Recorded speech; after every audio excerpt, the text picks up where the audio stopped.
Welcome sa Dries TV. Kung interesado ka sa ganitong news, huwag kalimutang isubscribe ang ating YouTube channel. Maraming salamat! Welcome back again sa ating YouTube channel mga kakimpaw, and sa update natin ito, ang pag-uusapan natin ay tungkol sa mga importanteng kaganapan kina Kim and syempre kay Paula Avellino. Pero bago po ang lahat, maraming salamat sa inyong patuloy na pag-support at pagsubaybay sa mga daily update natin.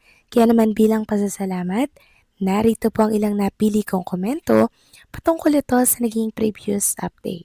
Unang komento mula po ito kay Ginang Denala Fortesa. Sabi niya, "There's thanks at my casual netizen na nag-comment ng totoong nangyari sa It's Showtime sa pambabastos ni Echo kay Kim. Pareho kami ng observation sa nangyari. Nakaisip si Jericho ng palusot na dahilan. May mata at tenga ang mga manonood." Yes, tama po kayo dyan, Ginang Dinala Forteza. Nagpapasalamat nga po ako sa isang casual netizen dahil siya, na casual netizen, alam niya po ang katotohanan.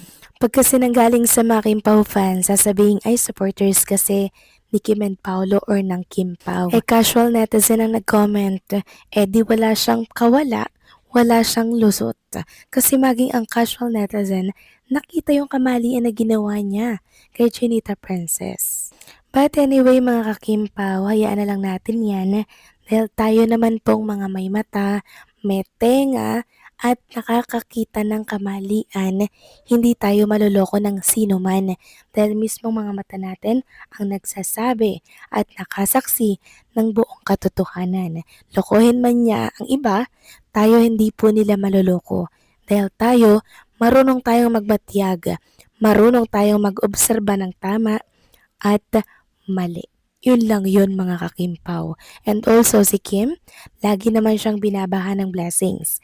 Kaya kahit paulit-ulit siyang ginaganon, paulit-ulit din naman po ang blessings na dumarating sa kanya. So maraming salamat sa komento, Ginang Dinala Porteza. God bless and mabuhay kayo. Next comment naman mula po kay Ginang Lolita Maestrado. Sabi niya, Ma'am Dris, alam naman namin ang totoo. Itong si Echo ay hambog talaga. Maski sa interview ni MJ Felipe, parang wala lang. For Kim, hayaan mo na lang yung mga tao na nananakit sa kanya. Just pray to God for your safety and more blessings, Kim Chu. We love you so much. Happy Valentine's, Kim Pao. Yes, agree po ako sa inyong sinabi, Ginang Lolita Maestrado. Alam natin ang totoo at hindi tayo maloloko or malilinlang ng kung sino man. Basta ginanon niya si Chinita Princess, alam naman natin ang gagawin, di po ba? Kes, wala lang, wala lang. Yun lang yun mga kakimpaw. Kaya kung inyo mapapansin, walang mga Kimpaw fans na sumuporta po sa movie or sa pelikula nila. Meron siguro pangilan-ngilan bilang ate and syempre kaibigan ay Chinita Princess, si Ann Curtis siguro meron. Pero yung iba talaga, ang dami po talagang na-disappoint sa pinakita ni Echo kay Chinita Princess. And hindi naman po magre-react ang mga tao kung wala silang nakitang ganoong pangyayari, hindi po ba mga kakimpaw? Tayo nagre-react sa kinikilos at sinasabi nila. Wala silang maririnig sa atin kung wala silang pinakitang kagaspangan ng ugali kay Kim or kay Paula Avellino. Yun lang yun mga kakimpaw eh. Simple lang naman yung gusto natin. Irespeto nyo siya, irerespeto rin namin kayo. Diba? Ganun lang yung rule natin sa buhay. So maraming salamat sa komento. Ginang Lolita Maestrado, God bless po, and mabuhay kayo. So ito na nga, pag-usapan na natin ang mga balita po na nakalap natin. Sa gabing ito, tunayan na nga nating pag-usapan ang tungkol nga dito sa kinonfirm ni Chinita Princess na nagbigay po ng flowers sa kanya nitong Valentine's. And pinag-uusapan yan ngayon sa mundo ng social media. Until now mga kakimpaw, talagang ito yung pinag-uusapan ngayon.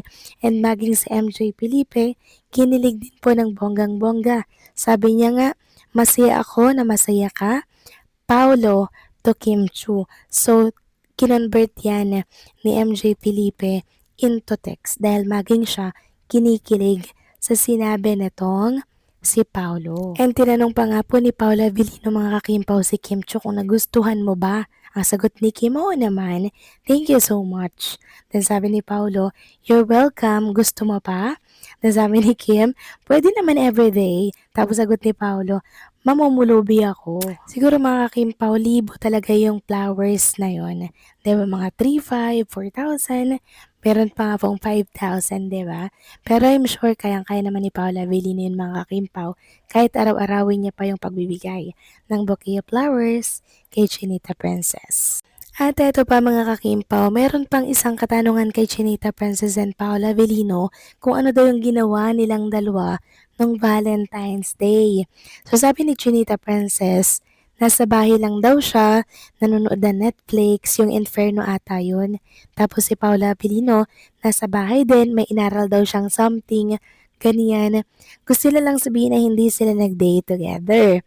Kaya nakahanap na naman po ang mga bashers ng butas para palabasin na walang Kim Pao in real life. Hindi nila na-get si Kim at Paolo na ayaw po nila i-discuss yon sa press con ng Alibay kasi it's all about the project, hindi sa personal na buhay ni Kim at Paolo. Medyo off na no kasi private life na po yung pinag-uusapan na which is naunawaan ko kasi nga si Paolo yung privacy nila ni Kim ang iniingatan niya. Hindi yan mag-open ng ganyan sa press con. Then eto na nga, nakahanap po ng butas ang ilang bashers.